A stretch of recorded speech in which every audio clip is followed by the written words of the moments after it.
Sekretaris Jenderal PD Perjuangan, Hasto Kristianto, baru-baru ini mengungkapkan bahwa dirinya mendapat informasi dari pengamat intelijen Koni Rahakundini bahwa ia akan segera ditetapkan sebagai tersangka dalam kasus yang tidak jelas dua. Koni menyampaikan bahwa ancaman ini bertujuan untuk menghalangi gerak PDIP dalam memenangkan Pilkada serentak 2024. Jadi ada dua peristiwa yang penting yang mengapa saya ditarget kembali. Yang pertama adalah disertasi saya. Kenapa disertasi? Di situ kan saya menyimpulkan bahwa Presiden Jokowi yang seharusnya menjadi simbol kebaikan dan otoritas moral itu kan terbukti secara kualitatif dan kuantitatif menjadi core elemen dari suatu ambisi kekuasaan yang berpusat pada gabungan antara feodalisme, populisme, dan Machiavellian. Dan ini ternyata dijalankan terus. Semula orang menyangka udah selesai ketika saudara Gibran sudah ditetapkan sebagai wapres, meskipun cara-caranya sangat prosedural, tidak beretika, merusak sistem hukum dan konstitusi kita, bahkan mematikan suatu peradaban demokrasi kita, karena kita menggunakan referensi tentang kehidupan peradaban suatu bangsa yang baik, tentang agama, tentang keyakinan-keyakinan pada kebaikan, itu kan ditabrak semua. Hasto menambahkan bahwa ancaman terhadap dirinya dan PDIP tidak hanya datang dari kasus hukum, tetapi juga dari upaya menghambat logistik dan intimidasi selama pilkada.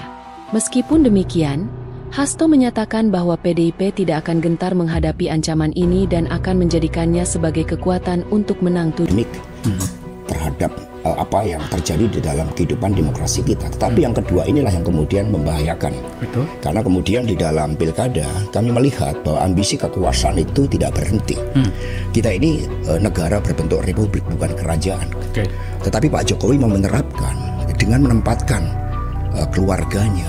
Itu kan terjadi dengan Bobi Nasution di Sumatera Utara, dan kemudian gerak membatasi lawan-lawan politiknya yang berbeda yang seharusnya berkontestasi secara sehat.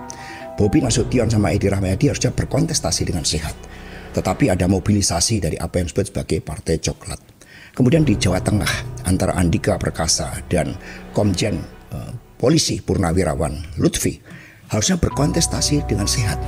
Tetapi kemudian di Boyolali ada adik dari saudara David yang sangat dekat dengan Pak Jokowi. Kemudian di Jakarta ini kan mulai terjadi suatu pengingkaran terhadap bentuk negara republik, mau diganti seperti sistem kerajaan dengan menempatkan para hulu balang keluarganya, kemudian mereka-mereka yang dianggap dekat mewakili kepentingan politiknya. Jadi ancaman terhadap kedaulatan rakyat ini tidak berhenti. Nah, dengan pergerakan kami ke Sumatera Utara bersama Prof. Todung, Prof. Ikrar Nusa Bakti, kemudian berbagai tokoh-tokoh civil society, itu kemudian mengkhawatirkan. Maka kemudian ketika Koni menginformasikan kepada saya, ini ada bad news, saya mau ditetapkan sebagai tersangka atas suatu peristiwa yang sebenarnya sangat-sangat absurd, sangat tidak jelas. Nah, kemudian saya mengatakan kepada Koni, republik ini dibangun dengan keyakinan agar setiap anak bangsa bisa merdeka. Mas, tunggu dulu, saya mau perjelas. Mau ditersangkakan, itu informasi yang sudah lama ada. Sejak berbulan-bulan lalu selalu ada potongan berita bahwa Hasto Kristianto, Sekjen PDIP akan ditangkap, akan ditersangkakan. Dalam kisah ini sebenarnya siapa yang sedang mengincar Anda? Menurut informasi dari Mbak Koni ya?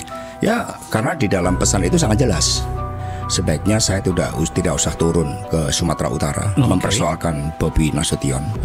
Sebaiknya Jakarta dan Jawa Tengah semua sudah diset. Bahkan ditambah Jogja. Kemudian saya berimajinasi, bukan hanya Jogja, Jokowi kan juga punya orang-orangnya di Jawa Timur.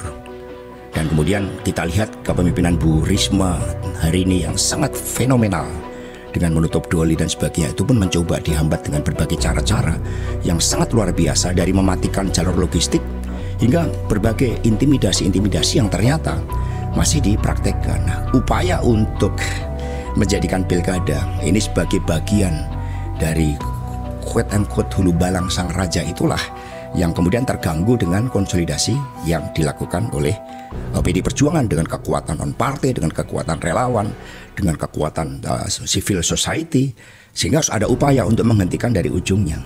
Tapi kita kan sudah biasa di dalam bernegara dengan keyakinan ini.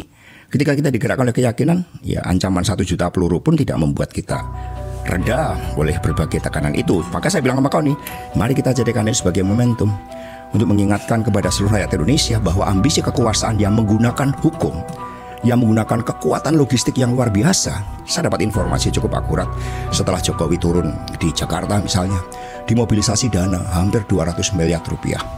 Itu pun dari permintaan 400 miliar. 7. Koni Rahakundini juga mengungkapkan keprihatinannya atas ancaman yang ditujukan kepada Hasto dan menyebutnya sebagai bagian dari dinamika politik yang tidak sehat di Indonesia. Menurut Koni, kondisi ini mencerminkan fenomena politisasi hukum yang dapat melemahkan demokrasi. Ada kemarahan buat saya kalau PDIP itu disakiti dengan cara yang tidak betul. Oke. Nah, jadi ketika saya diminta ketemu, ya kan, dia bilang, Mbak, gue punya berita satu tentang sahabatku. Wah, sahabat gue, siapa nih? Itu sahabat gue banyak kayaknya. Terus, nggak, ini sahabat lu banget, Hasto gitu. Oke, langsung aku ketemu gitu kan. Terus dia bilang gini, gue nggak ada waktu banyak gitu kan, karena kan dia anggota lah, aku boleh sebut ya. Gue nggak ada waktu banyak. Maksudnya anggota itu aparat? Aparat. Oke. Nah, aparat yang merah putih ya. Oke. Nah, kita sebutnya aparat merah putih. Aparat merah putih ya. Aparat merah putih. Oh. Jangan dianggap aparat itu dari jelek semua. Ada yang merah putih kuning hijau ternyata ya. Oke. Nah, terus dia bilang gini, sahabat lu, tolong lu bilangin, berhenti bersuara keras, utamanya berjuangnya di Sumatera Utara dan di Jawa Tengah. Dan DIY juga. Iya, DKI juga. Tapi DKI setelah disebutnya Sumatera Utara, Jawa Tengah dulu. Dan berhenti bersuara keras, karena filenya tuh sudah siap bahwa beliau tuh tersangka tuh tinggal diumumkan. Wow. Nah, File sudah siap. Ya, tinggal diumumkan sebagai tersangka. Sebagai tersangka. Oke. Terus ini yang mana? Aku sama, karena aku nggak ngerti juga. Gue kan tinggal di Rusia. Ceritanya gue kan menjauhkan diri dari hirup-pikuk dulu, pusing kan kepala gue. Nah, terus ya apalagi kalau bukan kasus KPK yang Mbak Koni belain soal Kusnadi ya. Aku kan marah soal Kusnadi, bukan soal Mas Hasto. Aku nggak ngerti lah soal Harun Masiku. Kusnadi itu yang mana? Ajudannya. Kasus ajudannya gitu kan menurut gue kok ajudan diginiin gitu loh. Nah, jadi waktu orang semua ramai bela Mas Hasto, gue bela Kusnadi karena gue pikir orang kok jadi korban kan. Nah, anyway. Kedua, dia bilang gitu. Ini kalaupun harus diteruskan, gue kasih tahu aja ya. Ini pasti kalah. Katanya di sana udah pasti menang. Ini yang pasti kalah itu maksudnya kandidatnya. Kandidat PDIP pasti kalah. Pasti kalah. Karena makanya niat dia baik. Gini deh, istilahnya nafas tuh dipelihara aja lah untuk darah-darah menang. Ngapain dari situ udah pasti menang. Oke. Nah, buat aku ini kan remind me of months ago, gue di warning yang sama juga kan. Jadi negara ini tuh menurut aku tuh jadi lucu juga ya. Kita nih rakyat bayar pajak makin besar dengan segala macam, tapi ujung-ujungnya semua tuh kayak sandiwara politik gitu. Yang kedua, jadi aku tuh langsung berpikir ya, loh sebentar, dia nih sekjen, ya kan? Kemudian dia begini kan, aku langsung minta waktu. Mas Hasto tuh gak punya waktu, dia lagi sibuk banget lah. Aku telepon jalan dijawab. Aku bilang enggak, lu mesti ketemu gue malam ini, terserah. Aku langsung dateng, dia gue lihat mukanya masih capek banget, gak tau dari mana. Gue bilang gitu, lu diem deh sekarang. Aku bilang gitu, gue gak mau dulu diginiin. Apa? Gue salah juga ngomong malam-malam kayak gitu. Lu mau ditersangkain dan udah berhenti lah, lu gak usah ke Sumatera Utara itu. Wah, dia ngamuk, langsung gue dikuliahin. Ini tuh partai perjuangan, lu tahu apa? Katanya apa? Masa sudah zaman Soekarno, semua orang sudah siap dijeruji apa segala macam. Gue akan hadapi. Kenapa gue tersangkakan? Wah, gitu lah. Remind me again, waktu kasus aku. Nah, kita ngomongin kasus hukum gue ya, boleh sedikit ya. Kan gue juga dipanggil polisi, walaupun terus hilang. Karena menurut gue aneh, gue udah upload sesuatu, gue udah koreksi, tapi gue dilaporin polisi. Jadi ini mengingatkan aku pada saat akademisi bicara. Dulu saat lagi pilpres, akademisi bicara disuruh stop dengan apapun bentuk itu. Lah sekarang politisi yang jelas-jelas dia sekjen partai yang harus kemana-mana memang kerjaannya gimana sih, ya kan? Itu kok juga jadi ada kayak dibajak oleh ini. Nah itu aku nggak terima gitu loh. Ini kita mau sampai kapan kayak begini?